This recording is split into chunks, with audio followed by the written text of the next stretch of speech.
नमस्कार, अपना बिहार में आपका स्वागत। मैं राहुल ओझा आपके साथ। सिपाही पेपर लीक मामले में पूर्व डीजीपी एसके सिंघल की मुश्किलें बढ़ गई हैं। ईओयू ने उनके खिलाफ कार्रवाई की सिफारिश की है।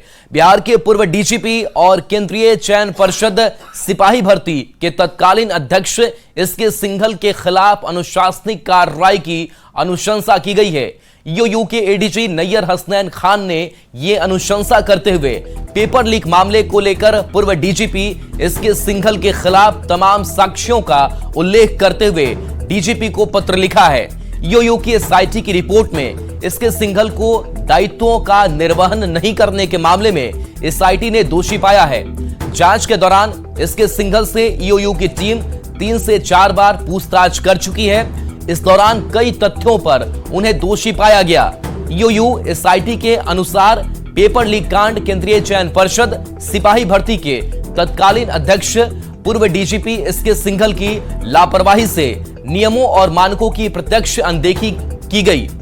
ईओयू की ओर से कोर्ट में दाखिल चार्जशीट में इसका भी जिक्र है कि सिंघल ने एक कमरे में चलने वाले printing press cortex multi venture को 10% कमीशन लेकर प्रश्न पत्र छापने का ठेका फिजिकल वेरिफिकेशन के लिए बिना ही दे दिया था। वही मामले की जांच कर रही ईओयू सिंघल के जवाब से संतुष्ट नहीं है। दरअसल बिहार में सिपाही भर्ती परीक्षा के लिए 27 अप्रैल 2023 को वैकेंसी निकाली गई थी, जिसमें 21,391 पदों पर भर्ती होनी थी। इसके लिए 20 जुलाई 2023 तक आवेदन मंगवाए गए थे, जिसमें 37 लाख कैंडिडेट्स ने आवेदन किया था। इनमें से 18 लाख फॉर्म को सिलेक्ट किया गया था। उस वक्त पूर्व डीजीपी एसके सिंघल केंद्रीय चयन पर्षद सिपाही भर्ती के तत्कालीन अध्यक्ष भी थे। इन पर सिपाही बहाली के लिए परीक्षा का प्रश्न पत्र लीक के लिए मोटी रकम लेने का आरोप लगा था। इन पर प्रिंटिंग प्रेस के मालिक से कमीशन के रूप में रकम लेने का आरोप लगा था। ईओयू ने कोर्ट में जो चार्जशीट दाखिल की है उसमें इसका जिक्र किया गया है।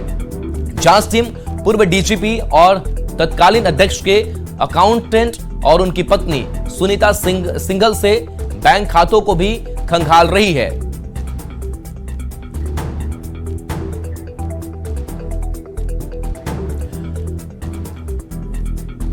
और चलिए इस पूरी खबर पर अमित हमारे साथ न्यूज 18 संवाददाता जुड़े हैं। अमित, सिपाही भर्ती के जो अभ्यर्थी रहे उनके भविष्य को अंधेरे में डाला गया, लेकिन जो सबसे बड़ा पद पर बैठा हो, बड़ा चेहरा हो, बड़ी जिम्मेदारी हो, उसने अगर ऐसी करतूत की हो तो इनके ऊपर कार्रवाई की जा रही है। कैसे प्रिंटिंग प्रेस जो थी वहां पर फिजिकल वेरिफिकेशन नहीं हुआ, 10% कमीशन लिया गया और कई तरीके की जो गड़बड़ियां हैं वो सामने आई है।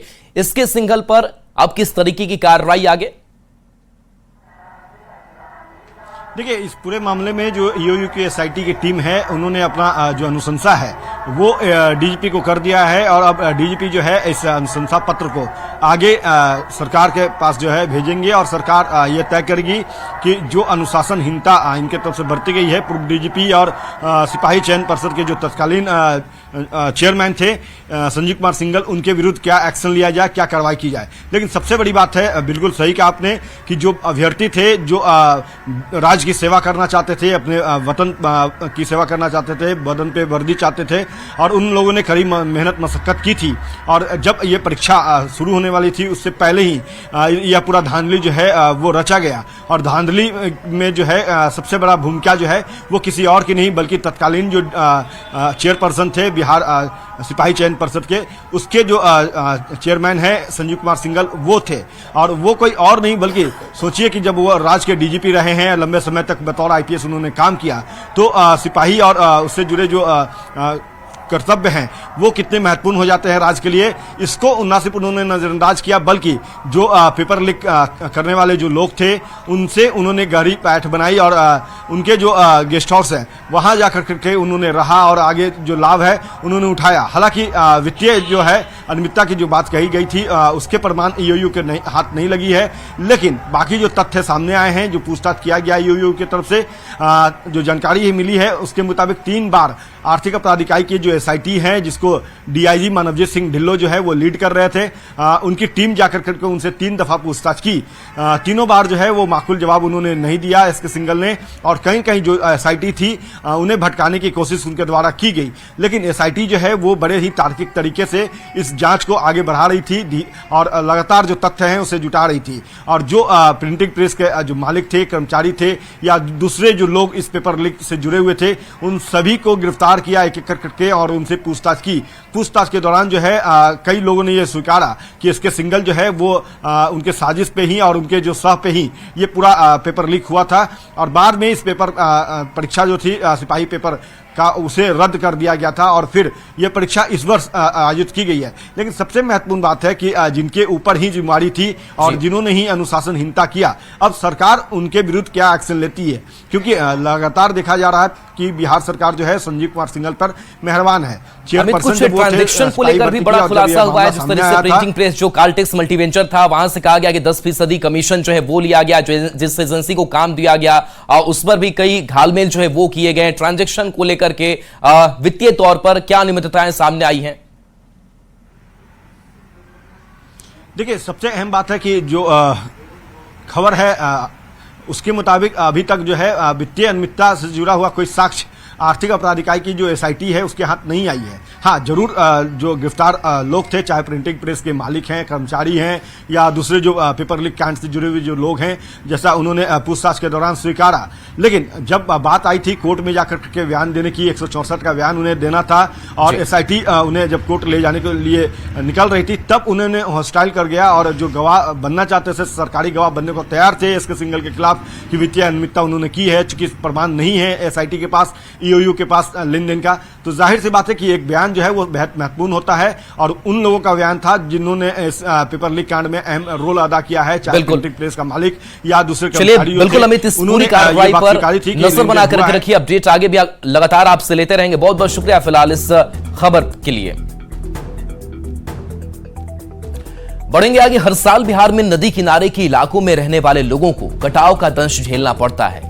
बरसात के बाद नदियों की तेज धार से कटाव इस कदर तेज है कि लोग अपने आशियाने खुद अपने हाथों उजाड़ने को मजबूर हैं। लोगों के आंसू प्रशासन से यही सवाल पूछ रहे हैं कि कटाव के झंझट से कब मिलेगी मुक्ति।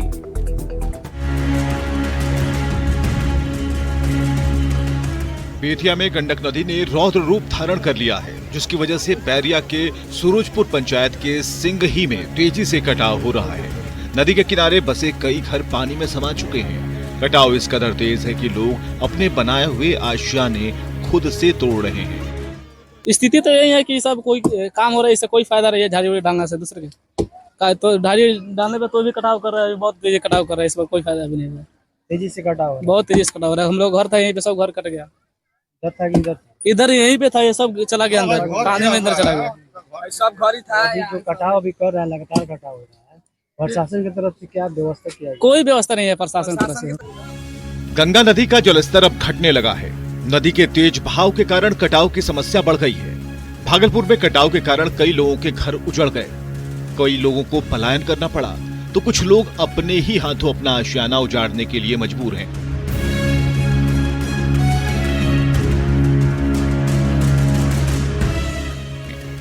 भागलपुर के सबौर प्रखंड के रहने वाले मानिक चंद्र मंडल और उनकी पत्नी चंपा देवी सालों की कमाई जुटाकर इस दंपति ने घर बनाया, लेकिन अब घर की एक एक ईंट निकालते हुए इस परिवार का कलेजा कौंध रहा है। कतनो हम भीख मंगी घर द्वार बनवेलिए, देखियो काटी के लग गेले। रो क्यों रहे हैं? तकलीफ से निकाल नहीं मिले, पानी नहीं मिले, यारो के तिल रखन बे दुखोस आदमी को नहीं जे। अब आपको पूर्णिया की तस्वीर दिखाते हैं। 5 नदियों से घिरे होने के कारण हर साल इस जिले में कटाव की समस्या खड़ी हो जाती है। सैकड़ों लोग पलायन करते हैं, दर्जनों घर नदी में समा जाते हैं। फिलहाल कई गांव के लोग पुल पर झुग्गी झोपड़ी बनाकर रह रहे हैं। बैसा प्रखंड के मल्हना गांव, अमौर प्रखंड के सीमलवाड़ी, नगरा टोला जैसे दर्जनों गांव कटाव का दंश झेल रहे हैं। ये तस्वीर मल्हान गांव की है। करीब 1 महीने पहले जब यहाँ कटाव हो रहा था तब लोग अपने ही हाथों से छेनी हथौड़ी लेकर अपना आशियाना तोड़ रहे थे।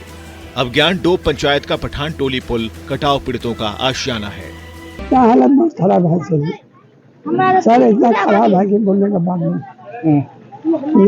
3 बीघा बदले, 3 बार बदले हैं। हाँ 3 बार बदले। गरीब आदमी कहाँ से पैसा लाएंगे कि बाहर निकलिएगा। कटाव के कारण सहरसा में भी लोग परेशान हैं। कोसी नदी के कारण तटीय इलाके के कई घर तबाह हो गए, लोग घरों से पलायन कर गए। पर अब आगे का समय कैसे कटेगा, सवाल यही है।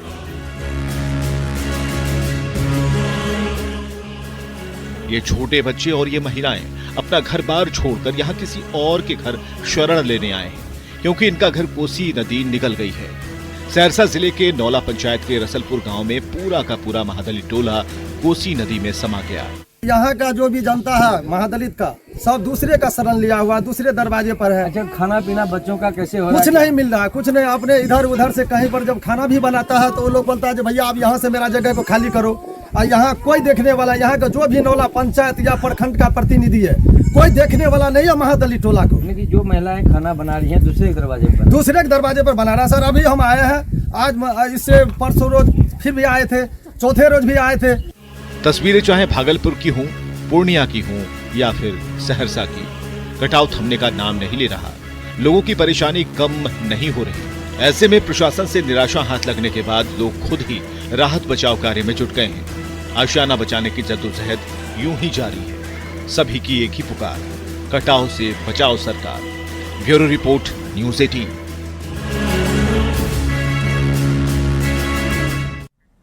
अब सहरसा की तस्वीर आपको दिखाते हैं। यहां भी लोग कटाव की मार झेल रहे हैं और पलायन करने को मजबूर हो गए हैं। कोसी नदी ने घरों को निगलने का सिलसिला शुरू कर दिया है। आलम यह है कि लोग अपना ही घर खुद तोड़ रहे हैं।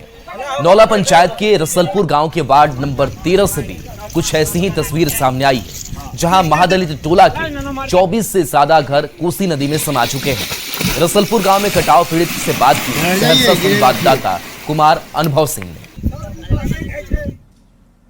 अभी हम मौजूद हैं नवट्टा प्रखंड के नौला पंचायत में। ये आप स्थिति देख सकते हैं, ये रसलपुर गांव है। रसलपुर गांव का जो है वार्ड नंबर 13 जो है पूरी तरह कट चुका है और यहाँ पे महिलाएं जो है दूसरे के दरवाजे पे जो है शरण ली हुई है अपने अपने बच्चों को लेकर के।